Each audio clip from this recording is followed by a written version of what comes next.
Sunod-sunod po ang mga napapabalitang kumpirmasyon nga ng mga bagong kaso ng monkeypox, partikular sa Visayas at Mindanao. Pero sa kabila nito, bakit niyo po nasabi na wala pa rin dapat ikabahala?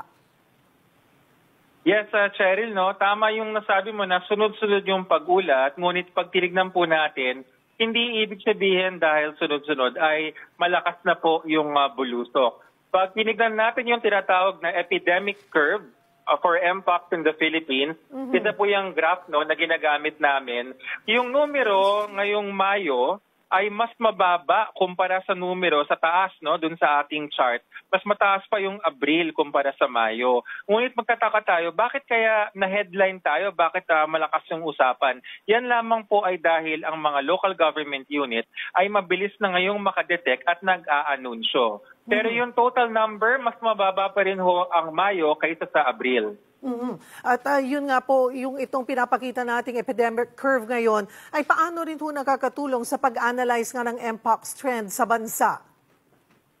Yes, tama yun, Cheryl. No? Ang mga epidemiologist kasi, ang mga bihasa, eksperto, pagdating sa mga outbreak, hindi nila tinitingnan yung total number of cases, yung active, or yung recovered. Ang tinitingnan nila is yung number of new cases. Ilang kaso ang bagong dumagdag kada buwan. Yan yung nakikita natin ngayon, no? At kung mapapansin niyo, napakataas nung numero, yung bilang nung September, ang taas nung gray na linya, no, na bar. At yan kasi yung dahilan na panahon na hindi pa ganun kalakas yung testing, tapos hindi rin pa masyadong kilala ng mga doktor yung itsura ng Mpox. Ngunit nung tumagal-tagal, alam na ng doktor ko ano ang chickenpox, ano ang Mpox, ano ang tigdas, kaya yung gray bumaba.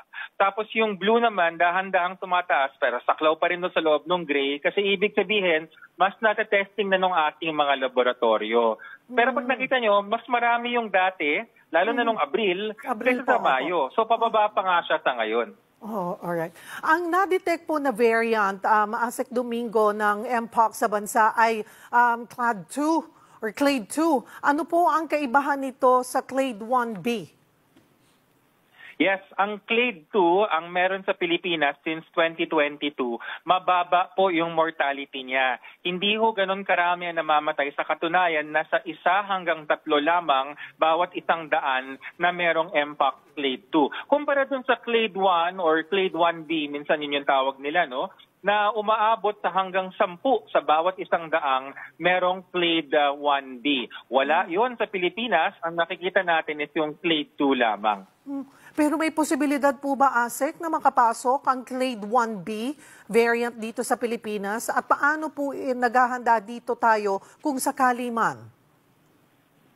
Laging merong posibilidad, Cheryl, ngunit yan ang trabaho at yan ang assurance namin mula sa Department of Health. Nakabantay po 24 oras ang ating Bureau of Quarantine sa lahat ng mga pumapasok na flight, sa lahat ng mga dumadaong na barko, na siguraduhin na kung ito po'y galing sa isang bansa na maraming Clade 1 or 1B ay nababantayan po, sinecheck po. At ang ano kasi, ang Mpox, Cheryl, madaling makita yung simptomas, makikita mo sa balat yung mga butlig. Hindi tulad ng COVID-19 na airborne na wala tayong nakikita. Akala mo healthy pero yung pala meron. Ang Mpox, nakikita po yan sa balat.